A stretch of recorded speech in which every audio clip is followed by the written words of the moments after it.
Hey guys, so I'm in New York here at my friend Vitor Shaolin's school. Beautiful, it's a sunny day, bit of traffic noise, but lots of light. We just finished training. Thank you so much for letting me train with you guys. We've got a bunch of great students. One thing Shaolin was talking about in class, and I thought we'd mention it again here, is his thought on guard development. What kind of guard should a beginner start out with? And then when should they move on to other fancier kind of guards? I think it's very important for every beginner, first of all, work his close guard. I think close guard is going to give him, a bunch of nice positions, a bunch of good submissions. Definitely going to, your instructor going to show to you the best way to use the leverage, to make sure you can get sweet. Because for every white belt, it's like sometimes it can be a very new sport. Even if you train wrestling before, judo before, or you are a real beginner, sometimes play bottom is really like a challenger for everybody. You're not going to be everyone you're going to see, play bottom and play like an amazing guard and say, man, this guy has a lot of attacks, his arsenal is amazing. So you can say, okay, some blue belts, some purple belts, but slowly, you're always going to find some mistakes, and then sometimes it's easier to develop the mistakes and then kill his game. But I think it's very important for every beginner to really push a close guard in the beginning, at least the first 3 months. I like to start the training sometimes from close guard, to make sure, the things I work in class, they can apply right away. That's make me, I explain to the student too about breaking posture a lot, so without balance it's hard to do something. So little things like that is really very helpful for every beginner, and even help me, to develop more things in the game. Can you show very quickly, like the first couple techniques you might show a beginner from the close guard?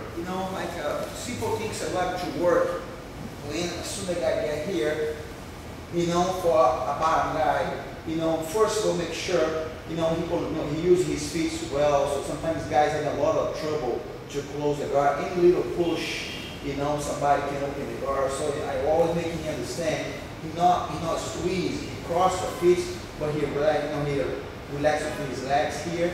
So one thing is very important too, I like to do that drill a lot, about put my hands like that, and then pull my legs like this. So when I pull, I work my pull, and then when you go back, you work with your lower back. My arms are like this too? Yes, okay. As soon as you touch, by yourself, you're gonna lift again. So touch me, and then you go. Touch me, and then you go.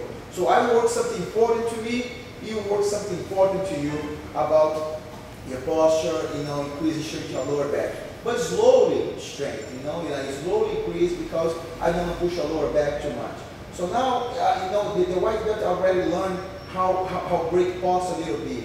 But sometimes, guys have a nice posture, even the beginners. So, and then we can start doing, like little things. We work in self-defense in the main, about always come with your arm inside, protect your face, and then looking for a hook here, and then the other arm. I go here, I go here. The guy put the other arm, I go here, I go here. And then I start talking about that, about break grips without doing strength yet. Because I can tell the guy, oh, break the grip like that.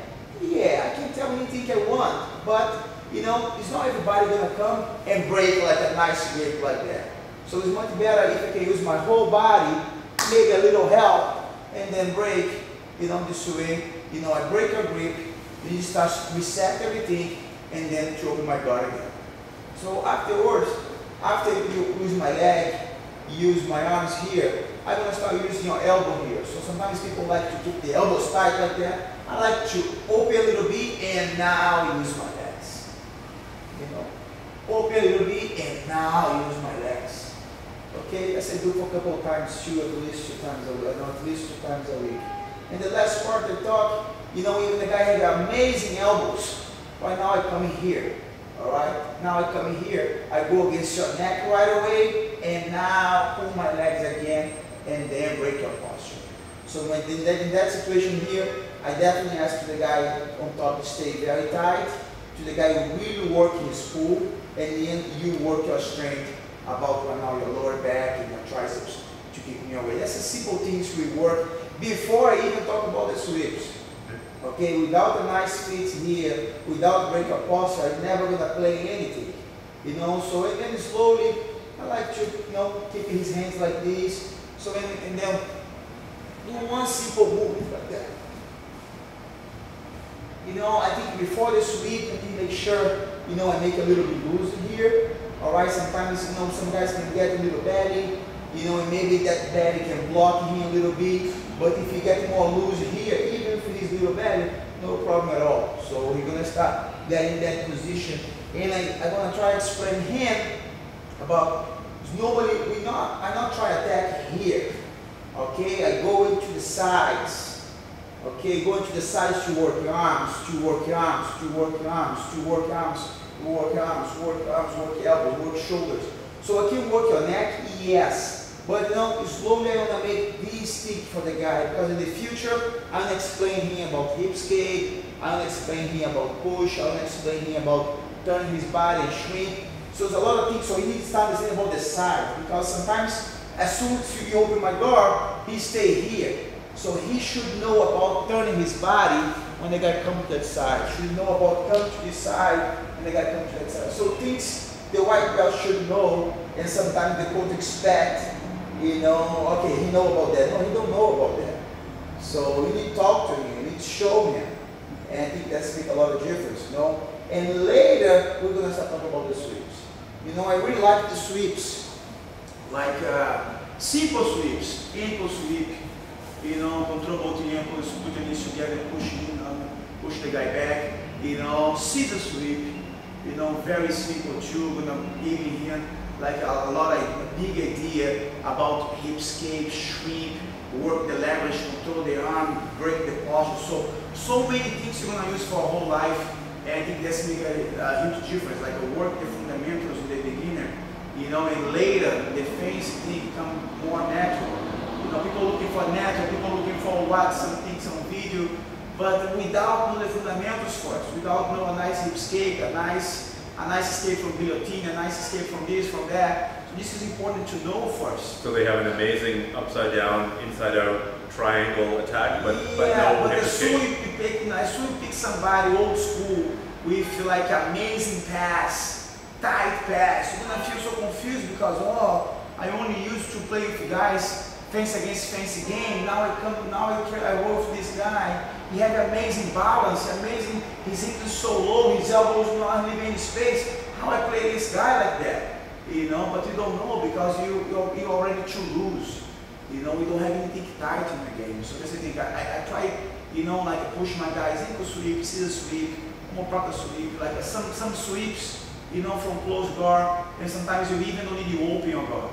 So we do everything from close guard, sometimes you open for 3 seconds, but we sweep it right away, and this way he can land in good position. I try to give to my right belt something to him in like a few weeks, you know, getting some sweep right away. Make sure, because the bottom game for some white belt can be very frustrating sometimes.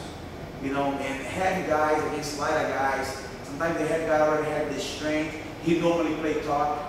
You know, he's mashing his legs and then pass, you know, the lighter guy guard. So that's the thing. And he makes sure he does at least 1 or 2 sweeps to make sure he can reverse the position and then he starts surviving. Like that first 3 months is important to survive. You know, I think if you're not survivor, you're not gonna stay.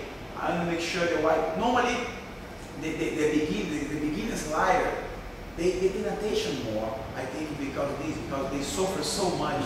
Sometimes the first few weeks. It's a very tough sport to get started. started. It's a very tough sport. You know, I always keep repeating. Sometimes in the United States, we're getting used to learn things very fast. In jiu-jitsu is not like that. It's like you know, or I stay here or not stay. You know, you not do for a few weeks, and then you try, and then you know, you keep doing it.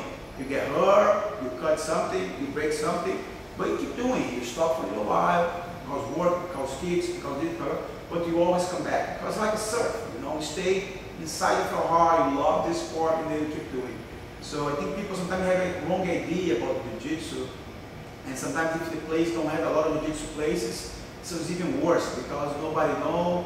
People go there to test yourself or to challenge somebody, and then as soon as you see the thing work, people disappear sometimes. So when I think that kind of sport, you need like a come, join, understand, slowly.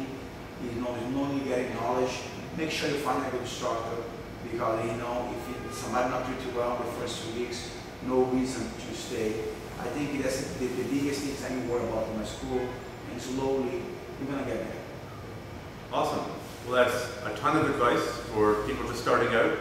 Thank you, Shaolin. Thank you. Exactly. And we're going to shoot some other stuff now, so look for other videos of Shaolin showing some of the advanced fancy stuff.